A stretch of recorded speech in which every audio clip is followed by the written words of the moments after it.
It's the Pigeon Talk podcast with your hosts, Yisrael Mayer Merkin and Suki Silver from the RCCS Hockey Classic. All right, welcome back to episode 2 of season 2 of Pigeon Talk. We're back. We're also back from Florida. Wow. Back from Florida. Yeah, I mean, it seems like you're wearing something on your head there, Mr. Silver. Shout out to the captain's team. I was able to play my first ever hockey tournament for the RCCS Classic. It's been 5 years. I finally got on the ice, so shout out to my team down there in Florida. I was able to lift the cup with them. Thank you all. It was a great time. Thank you to Daniel Nemchinsky for running the event while I was on the ice. Nate Weinstock, Maishi Brown, Ms. Frankel, and everybody else, the whole team. But it was a lot of fun. Florida's awesome. It's a new hockey town. It just is. And Boca Ice was awesome, right? It was great. It was amazing. It was a little weird because of the two rinks being so close to each other. We had a curtain in the middle. It was kind of annoying with the whistles, but it wasn't terrible. Remember, it's Florida. Overall, it was awesome. Yeah, it is Florida. No other tournament can you be stuck in a rink that's I think was the coldest. You're going to contend Ice Down was colder, but definitely colder than anything we had. Was the coldest rink. Okay, everybody got sick. No one got sick this year. Okay, but at the end, they definitely colder than what we have in our other tournaments, and yet you walk outside and it's a beach day. So it also is much colder because you're walking from 70 degrees, 80 degrees. But overall, Florida was awesome. I think it's a new hockey town. Chicago, Detroit, Toronto, you guys have nothing on Florida these days. Sorry, Lakewood. Yeah, even Lakewood. I mean, Lakewood's great. Jackson, Tom's River, this Jersey.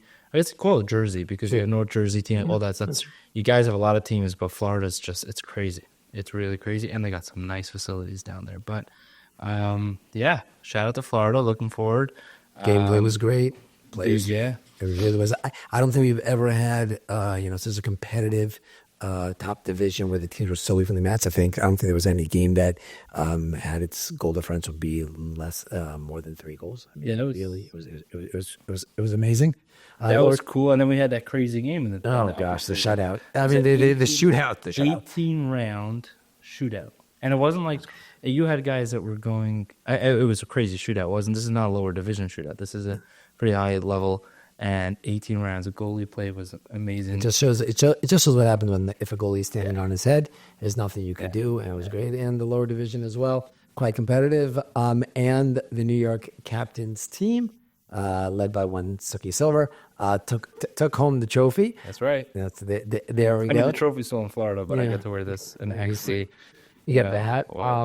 And the captain of the captains, who is not a captain, Mr. Mark Nisbau. He was the. By the way, the refs were so confused. Had a ref walk, he skated over to me and he's like, "Please just tell me which one of you guys I can talk to because there's things where he's like, you all have C's."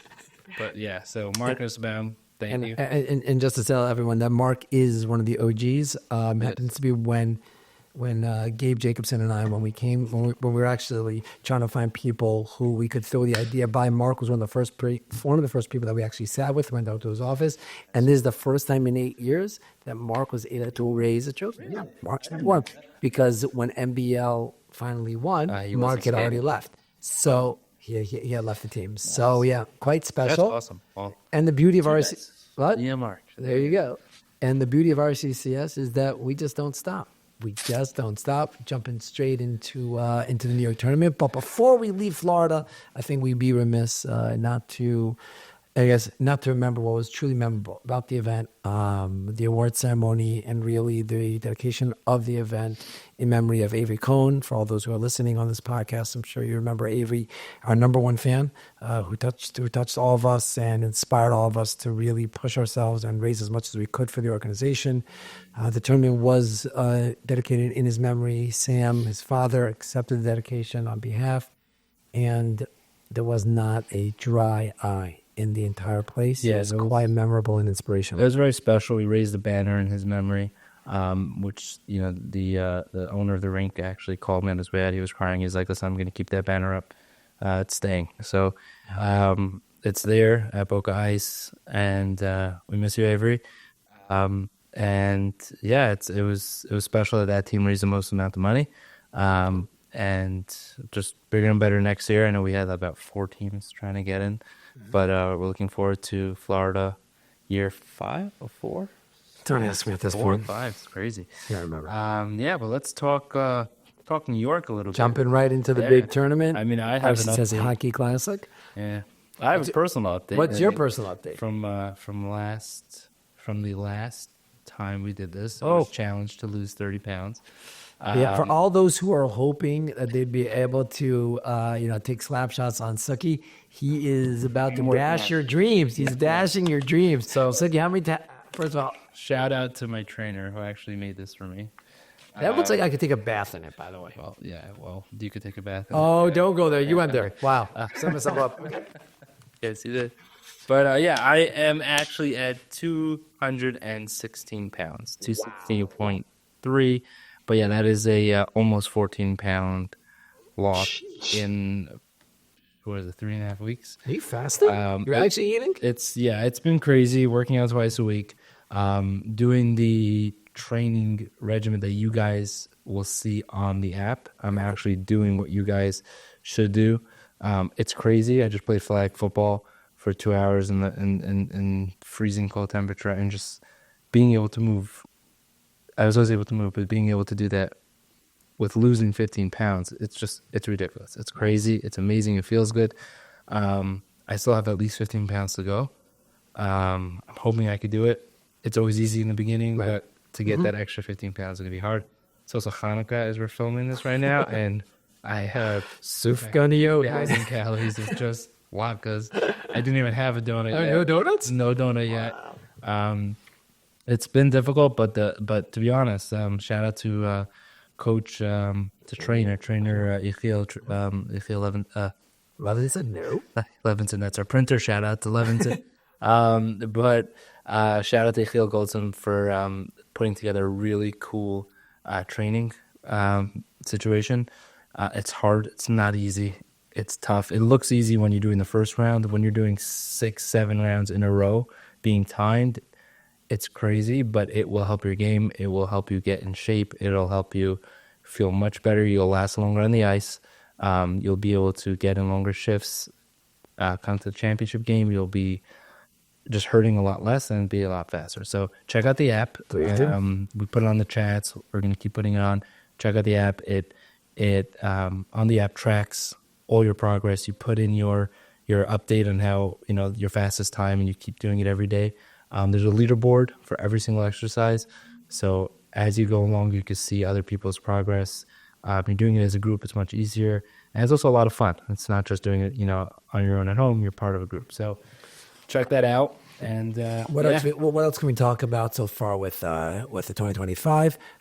We have right now we have 215 I've actually more. I think I actually have now at 220 signups. Okay. All in Almost preparation. 50% there. All in preparation for the upcoming January 7th launch event at Supercharged. We are supercharged, excited to get everybody there. Yeah, I know I set myself up for that one. But really, we just want to, just encourage everybody, sign up, get on board, because it's going to be a really fun event, a great time. Supercharged is pretty cool. Let's talk about Supercharged for a second. Obviously, they have the axe throwing and Brooklyn Isotopes. The reason why it's called the high-end axe throwing Luxury. is luxury. Luxury, yeah. Luxury.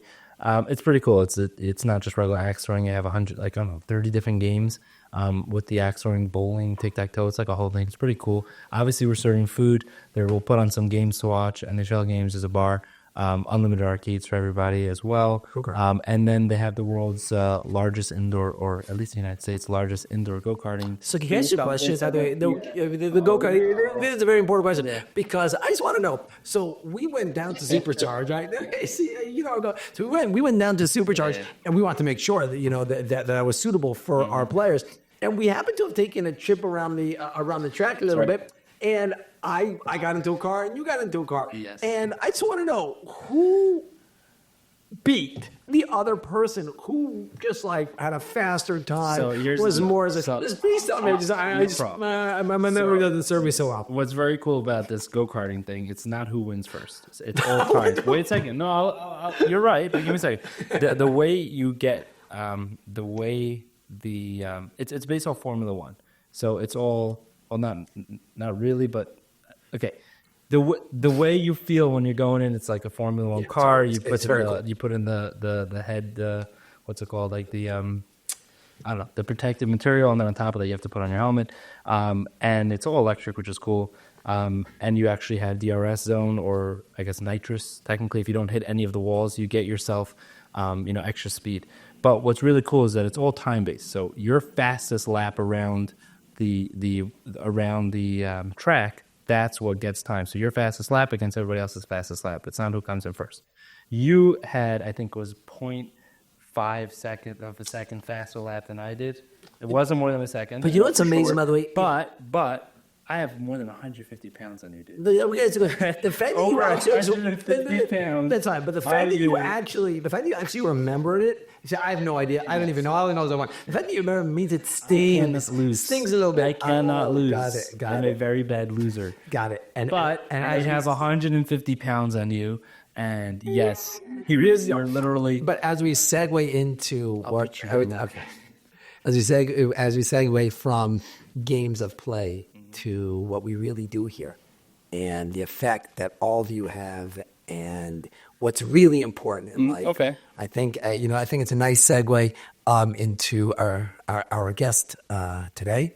Suki and I are very privileged that while we work in the Lakewood office, we do have the privilege of working with members of our medical team, where we are able to hear on a daily basis, the stories and the impact of really what everybody here is doing and why it is that we do that we do. So with that, we're going to welcome in our guest.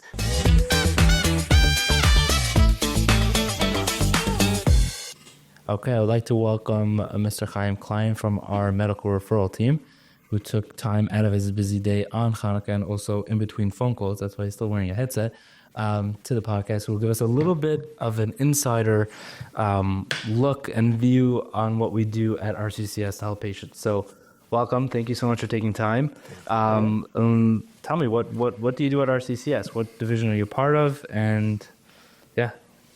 So, like you said, medical referral division. So we have different divisions for different services that we help patients with. It could be insurance advocacy, sometimes financial help for medical bills, or many different things. And one of the most important things we do is medical referrals and directory, and walking patients through the process and making sure that they have they're taken care of medically. And we usually start off our cases with an intake. So we do a relatively detailed intake with the patient or family member, understanding what led up to the point that we're at now. And then we gather records, read through them, make a very detailed summary for whichever doctors we're going to refer to. And depending on what the case needs, we'll either just make one referral or a couple of referrals, or maybe have patients evaluated for clinical trials, or that's very cool. And keyword there, you said you walk patients through. So when a patient family requests it, I know there are some patients who just want to know, okay, who would you recommend to go to? I take care of it. Right. And other patients we're just letting them know that you're doing this is what you're supposed to be doing. You don't need to be doing anything. And then there are other patients that you'd actually walk through. And some patients, it's going to be a lot more. Be in touch with the doctors and that's amazing. And within that, I understand there's various different departments within the medical referral team which work with specific types of cancer. So what type do you take care of? So I'm doing GU, so that's bladder, kidney, and a couple other cancers, and brain, which has also under a couple brain and spine tumors for adults. I understand there's a bunch of different departments. There'll be the female health. There'll be leukemia, bloods, and GI, skin. Wow, amazing! That's really incredible. So thank you for coming on. I know that you had a. Listen, sitting here in the office, hearing some of the stories and hearing some of the interactions that you have, I'm just blown away how you and the rest of the medical team do what it is that you do. I mean, hearing these stories, it's horrifying how, what gives you the strength on a day-to-day basis to be able to, be there and to be able to hear what's going on and to be able to just withstand it. So it could get rough. Sometimes the patients themselves could give us the strength, so we could be impressed by how strong sometimes patients can be. and we just have to listen to it, and it's a lot to listen to, and we see what people are living, and yet find the strength to do what has to be done, and to stay in the game and to stay strong. So that's sometimes the inspiration. That's one of my, I guess, favorite parts. Obviously, it's not a great thing that we have to take care of people that have a terrible disease, but hearing stories of ways we're able to help patients where a patient would not be able to get that help without an organization like RCCS. Do you have a recent, not necessarily a story, but something you helped with a patient that would have, let's say, not necessarily been able to get that help without RCCS? I'm dealing with a case now. Patient came from overseas and was dealing with a certain kind of tumor, and she was told by a couple opinions in that country that surgery is not an option, and they would have to do radiation. And radiation being a secondary option in the best case.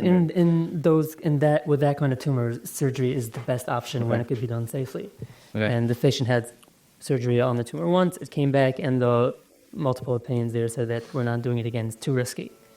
And she would have to do radiation, which is not as good an option. Okay. So she contacted us, and we got 2 opinions in the U.S. from top surgeons in that area, and both of them said very confidently that this should be operated on. Wow. And she just had surgery last week, and she's doing very well, and hopefully she has a complete fall. And wow. And from what I understand, like when it comes to something like this, you want to have the surgery done as quick as possible, right? And yeah, we were able to get her in pretty quickly with this surgeon. Everything went smoothly. Which is, I mean, to Added me, records. That's to me that's crazy, because I know how hard it is for patients to get the appointments with doctors, right? Yes, from their own often- country. And here you have someone coming from out of the country here, and we got them an appointment earlier, and medical records transferred. Yeah, very often time is lost just for silly things like patients don't know what they need when they come to the doctor, and just the insurance and demographics and records from here and there.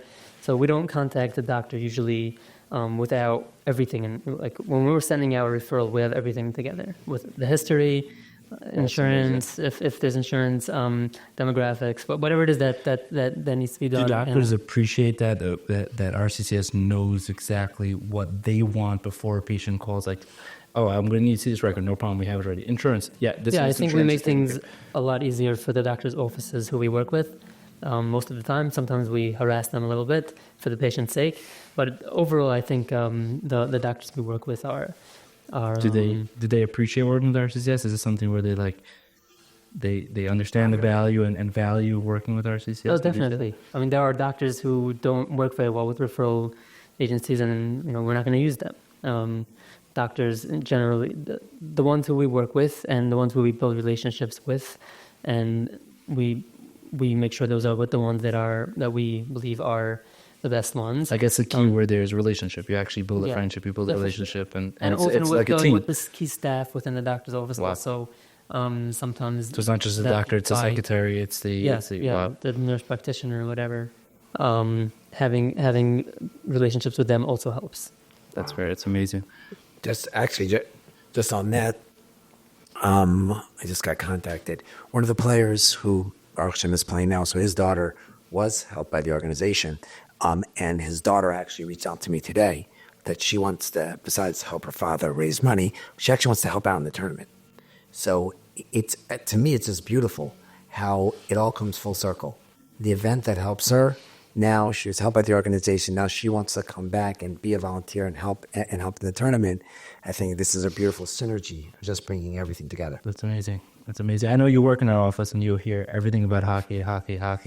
But there is a medical referral team here in the office.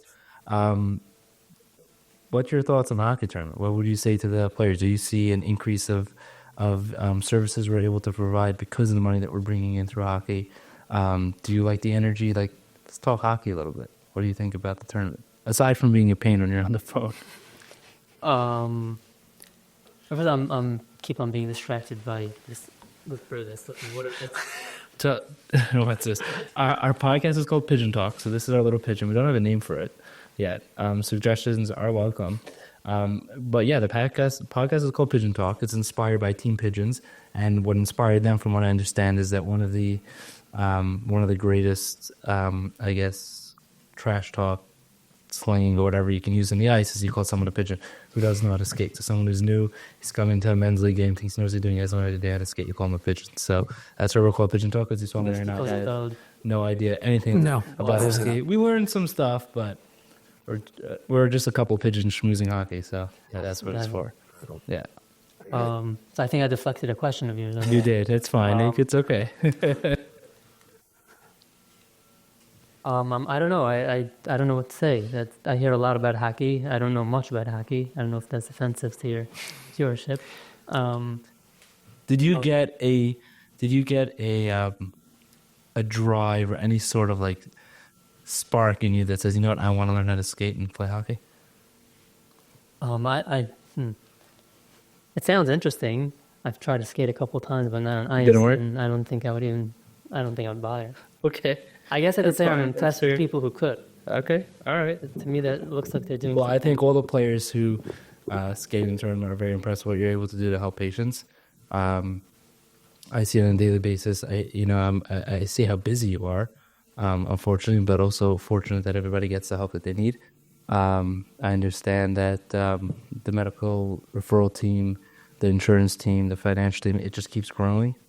We keep saying yes to patients. We're not saying no, and the reason why we're doing that is because we're here to help everybody, and the money obviously is coming in through our our hockey tournaments, our auction campaigns, our regular problem meetings and stuff. But we saw a massive increase in patients through the hockey tournament, not just money, but also because 600 new patients this year, and but it went up once, and the budget went up from 23.5 last year to 29. Which I think, it's That's just saying always yes. been for We 6 just keep million saying increase. yes. I understand there are a lot of grants that are done internally, depending on patients being, if they're if their records.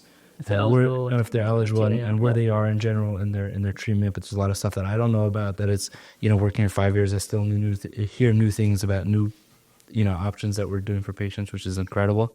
So it's we're in the process now of going through to reapprove patients who are eligible for the copay card. I don't know if you ever. Yeah, for sure. Yeah, so interesting about the copay card. So the copay card is this: a lot of patients who are eligible will have parts of their financial responsibilities through the treatments. It's covered, but in addition to that, we give out a copay card, so they don't have to send the reimbursements for over-the-counter pharmacy things. Right? So people who insurance covers a lot of the expenses when it comes to over-the-counter stuff to help deal with side effects of treatments like eye drops, nausea medicine, all these, of that and a lot more. And these things very often are not covered.